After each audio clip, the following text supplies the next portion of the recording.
അപ്പോൾ ഇതാണ് എൻ്റെ പഠനമുറി. അപ്പോൾ ഇതിലെൻ്റെ പഴയ ടെക്സ്റ്റും ഉണ്ട്, പുതിയ ടെക്സ്റ്റുകളും ഉണ്ട്. അപ്പം ഞാൻ ആദ്യം 2-3 പേര് ചോദിച്ചിട്ടുണ്ടായിരുന്നു, പഴയ ടെക്സ്റ്റും പുതിയ ടെക്സ്റ്റും ഒന്ന് കാണിക്കാമോ എന്ന് ചോദിച്ചിട്ടുണ്ടായിരുന്നു. അപ്പോൾ ഞാൻ എൻ്റെ ഫസ്റ്റ് തുടങ്ങിയത് ബ്രില്യൻസിൻ്റെ ഒരു ടെക്സ്റ്റാണ് പഠിക്കാൻ തുടങ്ങിയത്, റാങ്ക് ഫയൽ. പിന്നെ അതിനുശേഷം ടാലൻറ്റ്, പിന്നെ ഒരു ലക്ഷ്യയുടെ ടെക്സ്റ്റ് ഉണ്ടായിരുന്നു, പിന്നെ ഫോക്കസ്. ഇതെൻ്റെ +2ൻ്റെ ഒരു ബുക്കാണ്. പിന്നെ ഇത് ഞങ്ങളുടെ സൈക്കോളജിയുടെ ഞങ്ങളുടെ സാറ് എഴുതിയതായിരുന്നു, കലാധരൻ സാർ എഴുതിയതായിരുന്നു. ശാസ്ത്ര സാഹിത്യ പരിഷത്തിൻ്റെ വിദ്യാഭ്യാസ പരിവർത്തനത്തിൻ്റെ ആമുഖം. ഇത് സൈക്കോളജിയൊക്കെ പഠിക്കുന്ന LP UP ക്കൊക്കെ പഠിക്കുന്നവർക്കൊക്കെ ഏറ്റവും നല്ല പ്രയോജനമുള്ളൊരു ബുക്കാണ്. പിന്നെ നമ്മുടെ സ്ഥിരം തൊഴിൽ വാർത്ത. ഇത്രയായിരുന്നു. അപ്പോൾ ഞാൻ എൻ്റെ ആദ്യം പഠിക്കാനായിട്ട് തുടങ്ങുമ്പോഴാണ് ബ്രില്യൻസിൻ്റെ ഇതിലാണ് ഞാൻ പഠിക്കാനായിട്ട് തുടങ്ങിയത്. പിന്നെ അതിനുശേഷമാണ് ഇത്രയും ടെക്സ്റ്റൊക്കെ. ഈ 4 എനിക്കുണ്ടായിരുന്നുള്ള റാങ്ക് ഫയൽ അന്ന്. പിന്നെ അതെൻ്റെ +2ൻ്റെ ടെക്സ്റ്റുമായിരുന്നു. അപ്പോൾ അങ്ങനെയായിരുന്നു ഇത് തുടങ്ങിയത്. പിന്നെ നമുക്കിനി പുതിയ ടെക്സ്റ്റ് എന്തൊക്കെയാണ് ഞാൻ വാങ്ങിച്ചതെന്ന് കാണിച്ചു തരാം. അതൊക്കെ പുതിയതായിട്ട് വാങ്ങിച്ച ടെക്സ്റ്റുകളാണ്. അതായത് വൊക്കാബ്സ്പീഡിയയുടെ നമുക്കറിയാം 2021-25 PYQ ആയിരുന്നു.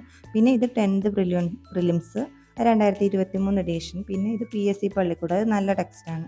ഇത് പഴയ എഡീഷനായിരുന്നു. പിന്നെ അറിവിടം SCRT സ്കൂൾ ഡേയ്സ്, ഇതും അറിവിടം തന്നെയാണ്. പിന്നെ ഇത് അതിൻ്റെ ഫസ്റ്റ് വോളിയം.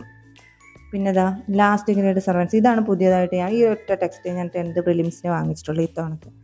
പിന്നെ ഇത് ഫ്രണ്ട്ലി PSCയുടെ മലയാളം, PSC മലയാളം മുൻകാല ചോദ്യങ്ങളിലൂടെ PSC മലയാളം എങ്ങനെ പഠിക്കാമെന്ന്. പിന്നെ ഇത് ഫോക്കസിൻ്റെ. അപ്പോൾ ഇത്രയും ടെക്സ്റ്റാണ് ഞാൻ പിന്നെ പുതിയതായിട്ട് വാങ്ങിച്ചത്. പിന്നെ അതിന് മുൻപ് ഇതുണ്ട്, PSC പള്ളിക്കൂട്. ഇത് SCRT NCERT ആണ്, നല്ല ടെക്സ്റ്റാണിത്. പിന്നെ കുട്ടികളുടെ നമ്മുടെ പുതിയ SCRT, അത് സയൻസൊക്കെ ഇപ്പം അത് അവരുടെ ഇംഗ്ലീഷിലല്ലേ, അപ്പം നമുക്ക് മലയാളത്തിലാണല്ലോ. അപ്പം ഞാൻ ഇത് മലയാളത്തിൽ എഴുതിയിട്ടാണ് പഠിക്കുന്നത്. അപ്പം നമ്മൾ അത് ഡൗൺലോഡ് ചെയ്തിട്ട് അതിൻ്റെ PDF ഡൗൺലോഡ് ചെയ്തിട്ട് നമുക്ക് മലയാളത്തിൽ പഠിക്കാം. അപ്പം നമ്മൾ ഓർക്കും എന്താ ഇത്രയും ഇത് കഴിഞ്ഞിട്ടുള്ളത്, അപ്പം ഇത്രയും ടെക്സ്റ്റ് എന്താണെന്ന് ഓർക്കും. അപ്പോൾ അത് എന്താണെന്ന് വെച്ചാൽ ഞാൻ ഈ പഠിക്കാൻ തുടങ്ങിയപ്പോഴായിരുന്നു ഈ ടെക്സ്റ്റൊക്കെ ഇത്രയും ഞാൻ വാങ്ങിച്ചുള്ളൂ. പക്ഷെ പിന്നെ എനിക്ക് കുറച്ച് ഗ്യാപ്പ് വന്നായിരുന്നു. അപ്പം ഞാൻ ഒരു എക്സാമിന് തന്നെയാണ് ഞാൻ ഫോക്കസ് ചെയ്തത്. ഞാൻ കൂടുതലായിട്ടും എനിക്ക് LP UP കിട്ടണം. എനിക്ക് ഹിസ്റ്ററി ഭയങ്കര ഇഷ്ടമായിരുന്നു. അപ്പോൾ GK കിട്ടാനായിട്ടാണ് കേട്ടോ ഞാൻ ഇത്രയും ടെക്സ്റ്റ് വാങ്ങിച്ചിരിക്കുന്നത്. അല്ലെങ്കിൽ ഞാൻ അത്രയും ടെക്സ്റ്റ് പിന്നെ ഇത്രയും നമ്മൾ വാങ്ങിക്കേണ്ട കാര്യമൊന്നുമില്ല. ശരിക്കും 1-2 റാങ്ക് ഫയൽ വാങ്ങിച്ചാൽ മതി. അപ്പോൾ GK എന്തുമാത്രം കൂടുതൽ കിട്ടും എന്നോർത്താണ് ഞാൻ ഇത്രയും ടെക്സ്റ്റൊക്കെ വാങ്ങിച്ചത്. അപ്പോൾ ഇതൊക്കെ നമ്മൾ നന്നായിട്ടിരുന്ന് പഠിച്ച ടെക്സ്റ്റുകളാണ് ഈ ആദ്യത്തെയൊക്കെയുള്ള. അങ്ങനെ നമ്മൾ LP UP റാങ്ക് ഇതിൽ വന്നു കഴിഞ്ഞപ്പോഴാണ് നമുക്കറിയാമല്ലോ, പിന്നെ ഇപ്പോഴത്തെ കാര്യം അറിയാമല്ലോ, കുട്ടികൾക്ക് ഇപ്പോൾ ഡിവിഷൻ ഫാളാണ് സ്കൂളിൽ. ഇപ്പോൾ ഇത്തവണയൊന്നും 1ാം റാങ്കുകാർക്ക് പോലും നിയമനമില്ല. അപ്പോൾ മുമ്പത്തെ പ്രാവശ്യം ലിസ്റ്റിൽ വന്നപ്പോഴേ പിന്നെ നമ്മൾ ഓർത്തത് എന്താണ്, ഉറപ്പായിട്ടും കിട്ടുമെന്നാണ് ഓർത്തിരുന്നത്. അപ്പോൾ അതുകൊണ്ട് ഞാൻ അടുത്തതിന് നന്നായിട്ട് കിട്ടുമല്ലോ എന്ന് ഓർത്തിട്ട് അടുത്തതിന് ഞാൻ നന്നായിട്ട് നോക്കിയതുമില്ല. നന്നായിട്ടല്ല, ഞാൻ നോക്കിയില്ല. പിന്നെ മാനസികമായിട്ട് ഒത്തിരി ബുദ്ധിമുട്ടുണ്ടായ കാര്യം, ആദ്യത്തെ റാങ്കുകാർക്ക് പോലും നിയമനമില്ല. അപ്പോൾ അങ്ങനെയൊക്കെ ഞങ്ങളുടെ ലിസ്റ്റിൽ നിന്ന് ഒത്തിരി പതുക്കെയാണ് എടുത്തത്. പക്ഷെ എന്നാലും നമ്മൾ ഓർത്ത ഞങ്ങൾക്ക് മുന്നിലുള്ള ലിസ്റ്റുകാർക്ക് മുഴുവൻ ആൾക്കാരെ എടുത്തപ്പോൾ ഞാൻ ഓർത്തത് ഈ ലിസ്റ്റിൽ നിന്നും ഞങ്ങളെല്ലാവരും ഓർത്തത് ഈ ലിസ്റ്റിൽ നിന്ന് ഒത്തിരി മുഴുവൻ ആൾക്കാരെ എടുക്കുമെന്ന് ഓർത്തത്. പക്ഷെ കുട്ടികളില്ലാത്തത് കൊണ്ട് പല സ്കൂളുകളും അടച്ചു. അപ്പോൾ അതുകൊണ്ടാണ് ഇപ്പോൾ ഇത്തവണയും തന്നെ അറിയാമല്ലോ, അപ്പോൾ ഇത്തവണത്തെ ലിസ്റ്റിൽ വന്നവർക്ക് ഇപ്പോൾ അടുത്തത് പഠിക്കാൻ തോന്നുന്നു. അപ്പം അങ്ങനെ തന്നെയാണ് ഞങ്ങൾക്കും വന്നത്. നമ്മൾ നന്നായിട്ട് കഷ്ടപ്പെട്ട് തന്നെയാണ് അത് പഠിച്ചത്. ഞാൻ GK ഒക്കെ ഒരുപാട് ഏകദേശം മുഴുവൻ തന്നെ ഞാൻ ഈ റാങ്ക് ഫയലിൽ നിന്നൊക്കെ മുഴുവൻ തന്നെ ഞാൻ പഠിച്ചു. പക്ഷെ അത് കഴിഞ്ഞപ്പോൾ എനിക്കൊരു ഗ്യാപ്പ് വന്നു, ഒരു വർഷത്തേക്ക്. പിന്നെ പുതിയതൊന്നും പഠിക്കാൻ പോലും തോന്നിയില്ല. കാര്യം പിന്നെ കഴിഞ്ഞ ഞങ്ങളുടെ ലിസ്റ്റിൽ നിന്ന് ആളെ എടുത്തില്ല. അപ്പോൾ പിന്നെ വെറുതെ പഠിച്ചിട്ട് എന്തിനാന്ന് മനസ്സിൽ തോന്നിയത് കൊണ്ടാണ് കുറച്ചൊരു ഗ്യാപ്പ് വന്നത്. അപ്പോൾ പിന്നെ അതിനുശേഷം ഞാൻ തിരിച്ചു വന്നപ്പോഴാണ് നമുക്ക് ഇതെല്ലാം മാറി. കൂടുതൽ SCRT ആണല്ലോ. ശരിക്കും ഇതൊക്കെ SCRT തന്നെയാണ് കേട്ടോ. ഇപ്പോഴും അതിൽ നിന്നൊക്കെ തന്നെയാണ് ചോദിക്കുന്നത്. കുറച്ചുകൂടെ വിശദമായിട്ട് എല്ലാത്തിലും ഉണ്ട്, അത്രയേ ഉള്ളൂ. അപ്പോൾ പിന്നെ തിരിച്ചു വന്നപ്പോഴാണ് ഇത്രയും ടെക്സ്റ്റുകൾ നമ്മൾ ശരിക്കും പഠിക്കണമെന്ന് മനസ്സിലായത്. ഈ SCRTയുടെ പ്രാധാന്യം പിന്നെയാണ് മനസ്സിലായത്. അപ്പോൾ അതുകൊണ്ടാണ് പിന്നെ ഇത്രയും കൂടെ ടെക്സ്റ്റ് ഞാൻ വാങ്ങിച്ചത്. അപ്പോൾ എനിക്ക് പറയാനുള്ളത് എന്താണെന്ന് വെച്ചാൽ, നമ്മൾ പഠിക്കാൻ തുടങ്ങുമ്പോൾ നമ്മൾ പിന്നെ വേറെ ഇതിലോട്ടൊന്നും പോകാതെ പിന്നെ അതിൽ തന്നെ നിന്ന് പഠിക്കുക. അപ്പോൾ കിട്ടിയില്ല എന്ന് വെച്ചിട്ട് നമ്മുടെ മനസ്സ് വിഷമിക്കുകയോ സങ്കടപ്പെടുകയോ ഒന്നും ചെയ്യരുത്. എനിക്ക് പറ്റിയ അബദ്ധം അതാണ്.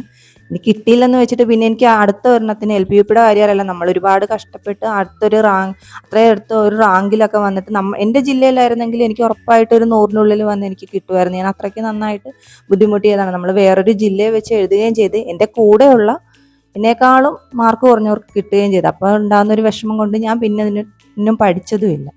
പക്ഷേ ഞാൻ പറയുന്നത് എന്താണെന്ന് വെച്ചാൽ, നമ്മൾ ഞാനിപ്പോൾ ഒരെണ്ണത്തിൽ മാത്രമാണ് കൂടുതലായിട്ട് ഫോക്കസ് ചെയ്തത്. LPUP എങ്ങനെയെങ്കിലും ഒരു ടീച്ചറാകുക, ആ ഒരു ഇത് കൊണ്ടാണ് ഞാൻ അത്രയും ഇതിൽ തന്നെ ഫോക്കസ് ചെയ്ത് അത്രയും കഷ്ടപ്പെട്ട് പഠിച്ചത്. വേറെ ഒന്നും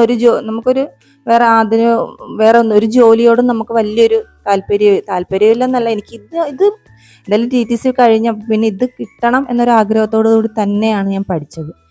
പക്ഷെ കിട്ടുമായിരുന്നു. നമുക്കിങ്ങനെ ഈ കുട്ടികളില്ല ഡിവിഷൻ ഫാൾ വന്നു, അങ്ങനെയൊക്കെ വന്നതുകൊണ്ടാണ്. അപ്പം ഞാൻ പറയാനുള്ളതെന്ന് വെച്ചാൽ, നമ്മൾ ഏത് എക്സാമിനാണോ പഠിക്കുന്നത് ആ എക്സാം നന്നായിട്ട് നമ്മൾ ഫോക്കസ് ചെയ്തിട്ട് അതിൻ്റെ എല്ലാ കാര്യങ്ങളും നമ്മൾ ഒരു സിലബസ് ഉൾപ്പെടെ ഡൗൺലോഡ് ചെയ്ത് എല്ലാം പഠിക്കുക. അല്ലാതെ പകുതി വെച്ചിട്ട് നമുക്ക് കിട്ടിയില്ല എന്ന് വെച്ച് വിഷമിച്ച് അവിടെ നിർത്തി പിന്നെ അങ്ങനെ പിന്നെ അടുത്ത എക്സാം വരുമ്പോൾ ഒരു 3 മാസം മുന്നേ പഠിക്കുക. അതൊക്കെ എനിക്ക് പറ്റിയ അബദ്ധങ്ങളാണ്. ഞാൻ നന്നായിട്ട് പഠിച്ചൊരു ലിസ്റ്റിൽ വന്ന് കിട്ടുമെന്നോർത്ത് 2 വർഷം ഞാൻ അതിനു വേണ്ടി കാത്തിരുന്നു. ആ സമയത്തൊന്നും ഞാൻ പിന്നെ വേറെ ഒന്നിനും നോക്കിയതുമില്ല. അപ്പോൾ അതൊക്കെ എനിക്ക് വന്ന തെറ്റുകളാണ്. പിന്നെ വന്നപ്പോഴാണ് അതിൻ്റെ ഇരട്ടി പഠിക്കാനുണ്ടെന്ന് മനസ്സിലായത്. അപ്പോൾ പിന്നെ ഞാൻ ഓർത്ത് ഒന്നുകൂടെ നമുക്കൊന്നുകൂടെ പഠിക്കാമെന്ന് ഓർത്തു. അപ്പോൾ പ്രധാനമായിട്ട് ഞാൻ പറയുന്നത്, എനിക്ക് പേഴ്സണലായിട്ട് ഇഷ്ടപ്പെട്ട റാങ്ക് ഫയലുകൾ ലക്ഷ്യയുടെയും അതേപോലെ തന്നെ നമ്മുടെ ടാലൻറ്റിൻ്റെ എല്ലാ ടെക്സ്റ്റും നല്ലതാണ്. റാങ്ക് ഫയലുകൾ ടാലൻറ്റ്, ലക്ഷ്യ, പിന്നെ നമ്മൾ കുട്ടികളുടെ ടെക്സ്റ്റ് ബുക്ക്, ഇപ്പോൾ ഇംഗ്ലീഷ് മീഡിയം ആയതുകൊണ്ട് മലയാളത്തിൽ എഴുതിയെന്നേ ഉള്ളൂ, മലയാളം മീഡിയത്തിൻ്റെ നമുക്ക് കിട്ടും. പിന്നെ നമ്മൾ കിട്ടാവുന്ന അത്രയും സോഴ്സസൊക്കെ ഇതൊക്കെ എൻ്റെ +2 ഹിസ്റ്ററിയുടെ ടെക്സ്റ്റുകളാണ്. അപ്പോൾ അത് ടാലൻറ്റ്, ലക്ഷ്യ നല്ലതാണ്. പിന്നെ പള്ളിക്കൂടം അത് നല്ലതാണ്. പിന്നെ അറിവിടം SCERT അത് ടാലൻറ്റിൻ്റെ തന്നെയാണ്.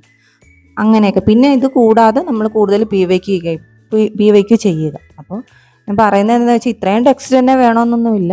ഏകദേശം ഒരു 2 റാങ്ക് ഫയൽ എന്തെങ്കിലും വാങ്ങിച്ചിട്ട് നമുക്ക് നന്നായിട്ട് പഠിക്കേണ്ട കാര്യമുള്ളൂ. പിന്നെ പിന്നെ ഓരോരുത്തർ പറയും അത് നല്ലതാണ് ഇത് നല്ലതാണെന്ന് പറയുമ്പോൾ നമുക്കത് പിന്നെ നന്നായിട്ട് പഠിക്കാൻ തോന്നും, വാങ്ങിക്കണം എന്നുള്ളൊരു ആഗ്രഹം തോന്നും. അപ്പം ആ ഒരു ഇതിൽ വാങ്ങിച്ച് പഠിച്ചിട്ടുള്ളതാണ്.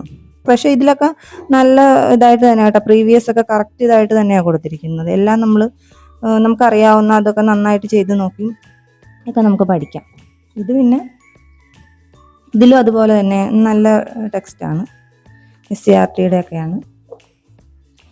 പിന്നെ 10th പ്രിലിംസിൻ്റെത് ഇത് നേരത്തെയാണ്. ഞാൻ ഇതേപോലെ 10th പ്രിലിംസ് എല്ലാം എനിക്ക് കിട്ടിയായിരുന്നു. പക്ഷേ പിന്നെ ഞാൻ LPUP കിട്ടുമല്ലോ ആ ഒരു ഇതിൽ പിന്നെ അടുത്ത എക്സാംസിനൊന്നും ഞാൻ ഒരു കാര്യമായിട്ട് എടുത്തിട്ടില്ല. അപ്പം ഞാൻ പറയുകയാണ്, ഒരിക്കലും ആർക്കും അങ്ങനെ ഒരു അബദ്ധമൊന്നും പറ്റരുത്.